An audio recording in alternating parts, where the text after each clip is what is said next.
Boxing update po tayo mga idol. Cuadralas kasi meron nakita na ang kahinaan ni Naoya Inoue. Pag-usapan natin yan mga idol. Jerwin Ancahas ay tinalo po mga idol, hindi umobra sa isang undefeated na boxer na si Trinidad.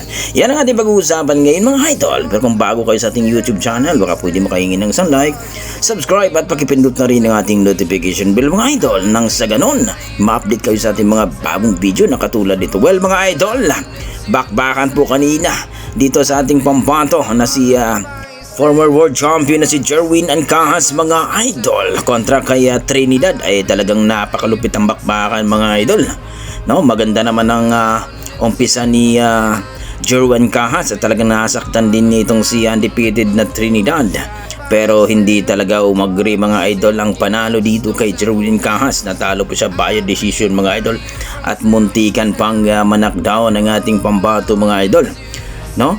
Nakita natin dito na medyo napagod ang ating pambato mga idol na si Jerwin Ancahas mga idol. Marami tuloy nagsasabi na nasan daw ang strength conditioning coach at mga nutritionist nito, na kung baga ayon sa ating mga boxing fan, mukhang si Memo Heredia daw ang nutritionist nito o strength conditioning coach, kung baga dahil ay sa MP nga itong boxingero nito, na isa sa ating mga hinangaan at malupit na boksingero dati mga idol.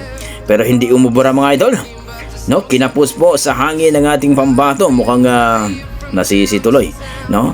At sinabi na sana daw yung mga nagsasabi na hingalin itong si Casimero, samantalang ang boxer ng MP ay hiningal daw, no? So mas malupit daw itong coach ni Cuadras Casimero na si Jason Casimero mga idol. So nagkaroon tuloy ng passion si Jerwin Ancahas, pero proud pa rin tayo mga lodi na kahit hindi nanalo ang ating pambato, pero lumaban din talaga, no? Umabot sa decision at hindi lang pinalad. So better next time na lang Jerwin Ancahas. So ano masasabi nyo dito sa bakbakan ni Jerwin Ancahas mga idol na talo po via decision? Please comment down below mga idol para ating pag-usapan. Sa kabilang banda mga idol, Cuadralas Casimero, nakita ang kahinaan din na Naoya Inoue daw ayon kay Cuadras Casimero nung laban daw niya dito kay Luis Pantera Nere. Hindi man lang daw pinawisan siya at pinakita daw niya kung gaano siya ka-warriors at totoong monster. Imagine mo, 4 na round lang, no, ang tinagal ni Luis Pantera Neri, ang Pantera ng Mexico.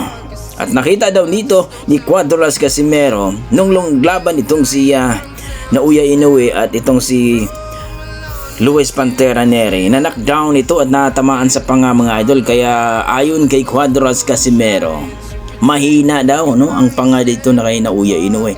Paano na lang kung siya daw makatama nito?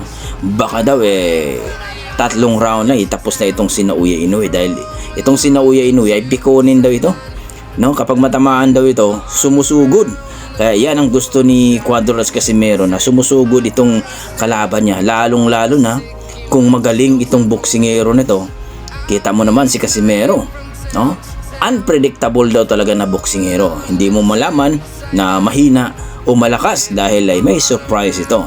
Magpapanggap daw itong naghihina, pero bigla ka na daw bigyan ng surprise. Kaya itong si Naoya Inoue nga idol, kung lalaban daw ito kay Casimero, baka 3 rounds lang daw ito at siguradong tiki una ito.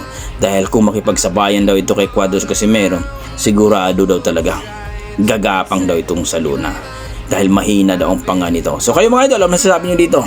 Totoo kaya na mahina talaga ang panga ni Naoya Inoue? Dahil nga talagang na-knockdown siya dito kay Luis Neri at ni Cardenas. So please comment down below mga idol kung naniniwala kayo na mahina ang panga ni Naoya Inoue, para malaman natin at mapag-usapan natin. Okay, hanggang dito lang mga idol. Maraming salamat.